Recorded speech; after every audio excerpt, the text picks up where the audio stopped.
Hey there, Georgie here with Ukraine Matters. What a terrible, awful week it was for Putin, and it seems it's not getting any better. Let's jump in and I'll explain you everything. The latest news are that the OPEC Plus cartel of oil producers is going to increase the output of oil even more. So already low prices of oil that are hurting Russia's budget intake very, very much are going to get much worse. And it seems that they are not planning to stop. And we will see further increases of output of oil production from the OPEC Plus countries all the way up until October, where they probably will consider if they can do even more.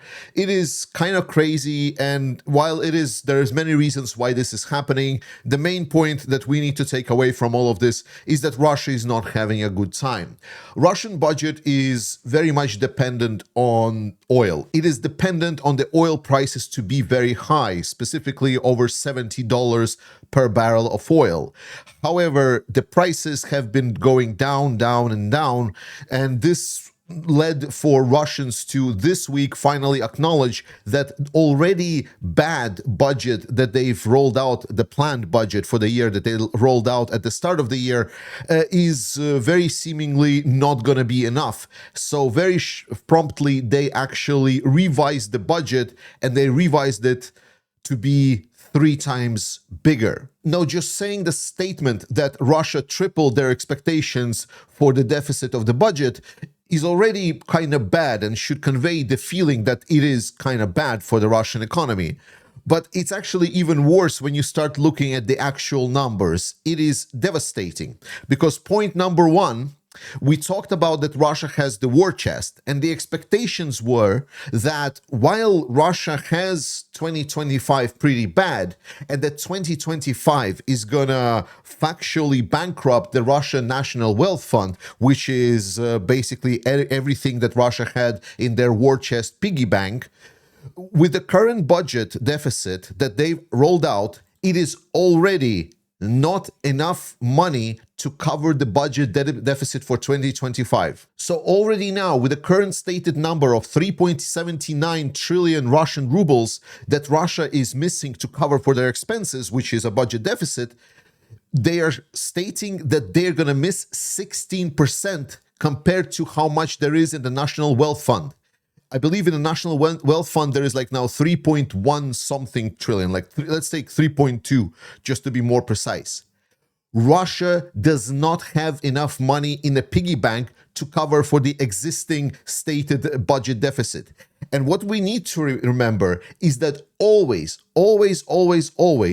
Russia stated the budget deficit, then revised it during the year, but then at the end of the year, the actual budget deficit was actually even larger than expected. That was happening a year before and a year before that. This year, I'm betting it's not going to be an exception because nothing really changed in how Russia is approaching their budgeting. And this is only the part of the problem. Firstly, because this budget deficit was revised based on the drop in the oil prices. If there's going to be a future drop in the oil prices even more, they will have to revise it again. And secondly, this is only budget review because of the fallen oil prices. What they don't do is a review based on the insufficient income of the budget. Because one of the most interesting things that Russia is finding themselves in is a situation that is usually called stagflation, which is the stagnation of the economy. It means that the economy is growing or almost not growing, and high inflation rates. And high inflation rates, Russia just cannot escape anymore because, let's be very clear, they will have to start printing money. That is no way around it. But more importantly, because of the stagnation of the economy growth in all of their non-military sectors, Russia is in that budget that we just talked about. They're also expecting 18% rise in tax income. So they're expecting to collect 18% more tax than they were having last year. Well, now the first quarter is past and they are way under the target, almost 2 times. It's like around 10% that what they see in the increase. So again, they've revised the budget deficit part based on the oil prices and the income from the oil sectors. But if you take into account other parts of Russian economy, I know we think that Russian economy is fully consistent of oil and gas, but it's mostly about around like 40 to 45%. That's the oil and gas income. But there is also the other part of the economy. And they're stating from that other part of the economy, we're going to get even more income than the last year because economy is growing so well. Well, if the economy is not growing, how are you planning to get more taxes from the non-growing economy? So they already are hitting that wall. And that part was not revised in their budget deficit spending. So this is definitely not final. Russia is broke. They run out of money. It's plain and simple. Now, countries are not like people, so it's not like you run out of money and that's it. But Russia will start doing certain things. One of the things that Russia can do to get some money is basically selling the bonds of their country. The issue with that is that Russia is selling those bonds with an extremely high return rate of over 16% return rate. For a country bond, that is insane. Like, that is the percentage that you get from a loan shark, maybe. We're talking about government organizations here. Like, usually bonds are like, I don't know, like 2.5%, 3%, 4%. Maybe Russia is a warring country, so usually the warring countries will have bonds that have higher yield. But if it's 16%, and if Russia has been selling it for a while now, then they might hit the percent problem. Because what is happening right now with the Russians' bond market, it is operating almost at a loss. It is pretty much zero. So what is happening is because they were selling the bonds with the high return rates beforehand, they now need to pay interest on those previously sold bonds. And to cover for that, they need to take money somewhere. So actually, if you consider that they selling bonds, they're getting some money and they're returning like the percentage, the interest on those bonds. So right now, if you look in details for that, you will see that actually the amounts of money that Russia is getting by selling bonds is not or barely covers their payments on the interest for the previously sold bonds. So that instrument is basically out of the window. Therefore, this week, Russia factually acknowledged that they are broke. That's it. We expected that 2025 Russia will still last. 2026 is going to be with the year they will get the problems for their economy and they're going to really struggle.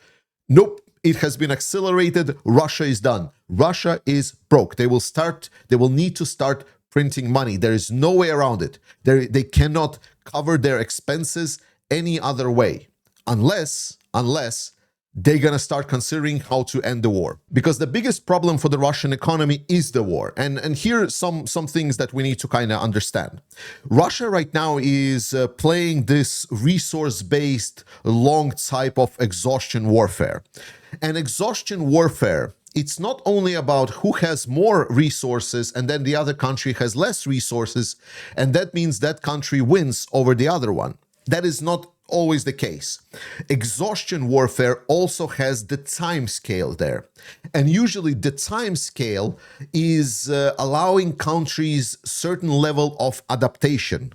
So for example, if one country is big and it's bigger than the other, but they are not able to defeat the other country right away and they are participating in their long-term conflict, then over time the other country starts, especially like Ukraine does, attracting resources from their allies, getting some help, getting additional investments and growing some of their economy.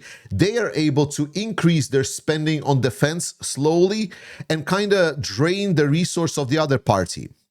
So because of that constant drain of resources, the other party is basically forced to constantly grow themselves.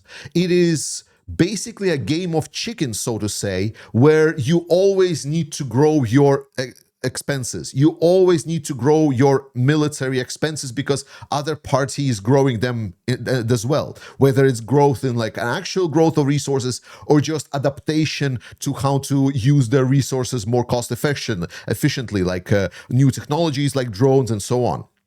The point is, Russia, the way that they have been fighting, has always been able to solve all of the issues one and only one way: They're more of our stuff here than whatever you're throwing at us.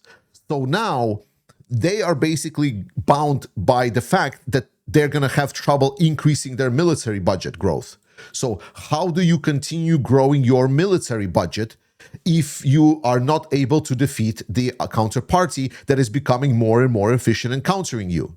So what do you do? Because if Russia says, okay, we're actually stop increasing our military budget, then suddenly you will see Ukraine kind of getting more and more and more upper hand over Russia. That is basically as close as it gets to the end game of the resource-based exhaustion warfare. And Russia is here at the wit's end. They don't have any other option. Either they are putting their money into their resource-based exhaustion economy and they continue supplying more and more growth for their military sector by artificial means, and then they get, with the money emission, they get increased inflation that is just massive, or they're going to do it and then they will slowly but surely lose the war, just factually. And so far, Putin doesn't seem that he wants to lose the war. And we're getting to the second point, how deluded Putin is, right? Because we obviously knew that Putin, while rational, he's operating on some kind of base in reality that he perceives it. And the question was always like, is this reality far away from actual reality, or it's not that far away? And we got our answer basically this week because Trump has proposed Putin a pretty sweet deal. Like, it was the best off-ramp that anyone has offered Putin to date. It had literally everything. It was recognition of Crimea, some other territories are de facto recognized. And I mean, like I talked about that Ukraine will not accept it, and it's true. But the deal was still there. It was being discussed. So Russia could have latched on to that deal and got even some kind of success out of it, because otherwise they're getting pretty exhausted. However, Putin is more deluded than that. We are unfortunately seeing that Putin rejected that deal, that he's not interested, and most importantly, he's mocking Trump and any kind of peace process at all, and which now led to Ukraine basically taking the more dominant positions in their discussion with the United States and Americans and kind of taking over the narrative from the Russians. Now, with Trump administration, we always need to remember that it can change like 180% tomorrow. So all of my analysis here, like, please take that into account. But Ukraine and US signed the mineral deal. We talked extensively in the last video that mineral deal and what it is. But more importantly, it's a victory for Ukraine because Ukraine kind of snagged that whole narrative from Russians. Now, Russia is still trying to play this peace narrative, but it feels that they are kind of 2 days too late. They are proposing like a ceasefire for their 9th of May, like a goodwill, and this is the start of a ceasefire. But Ukraine is seemingly one step ahead of them. They're stating if it's a ceasefire, why it needs to be only a couple of days for your parade and not like a 30-day unconditional that we agreed to. Ukraine has stolen the narrative with the United States by signing this peace deal that is now being propagated as a big win for both parties. It's a great success for Ukrainian diplomacy. And this put Ukraine in a weird situation where Trump's administration actually started doing things that benefit Ukraine. There was a $50 million agreement of a new purchase of ammunition from the United States, and now there is talks that United States are looking to approve, or potentially have already approved, because we saw the images of the F-16 parts arriving to to the Polish airport near the borders to Ukraine. But seemingly the United States Department has agreed to allow sales for F-16 trainments and support parts and repairs for Ukrainian military in a total worth of $310 million US. So potentially it's $360 million that has been already approved by Trump's administration for Ukraine. It's a sale, but again, remember my analysis for the Trump's administration. If Ukraine can get to the point where they can just buy weapons from United States, it's already massive victory, and it's a great success for Ukraine and the allies. This is especially bad for Putin because this week we saw commitments from from other Ukrainian allies in Europe that they are continuously supporting the country and they will continuously support the countries. We heard statements from Germany. We've seen the appointment of the German foreign affairs minister is going to be super pro-Ukraine. Now we see Zelensky visit Czechia, and they are stating that their Czech initiative is going to supply more weapons to Ukraine and ammunition to Ukraine. Zelensky is talking that with Czechia, they're going to create an F-16 training school, something that is thoroughly lacking in a lot of these training components with regards to F-16s. It's been like not enough pilots for F-16s have been trained in Ukraine, so more pilots are very, very needed for Ukraine. It's been great news all the way. And looking at all of this, with European Union militarizing, getting like big bucks into their defense, getting big statements in support for Ukraine, continuously supporting, not raising the sanctions, I feel that the turntables have turned completely off from Putin. Trump was not the latest possibility for him, but arguably probably the biggest and best possibility for him to end the war. And now it's gone. It's gone. It's out of the window.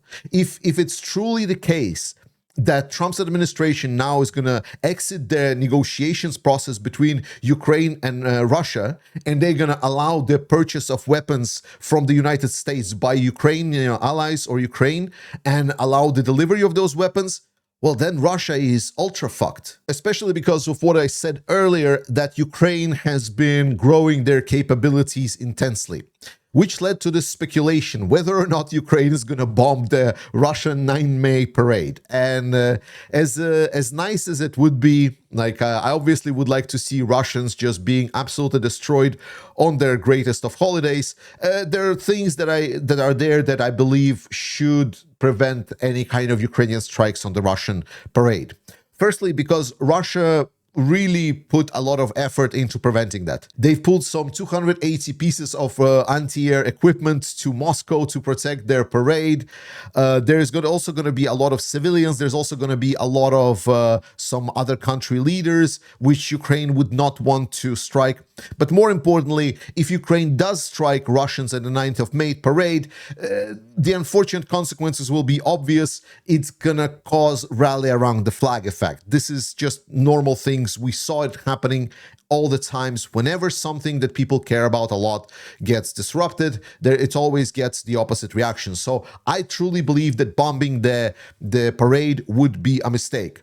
However, I still believe that Ukrainians should use this opportunity to strike Russia wherever they can. Because remember, these 280 pieces of equipment, they don't come out of nowhere. They are pulled from some other parts of the front line, but more importantly, around the Russian important objects, like that they're defending these pieces of equipment.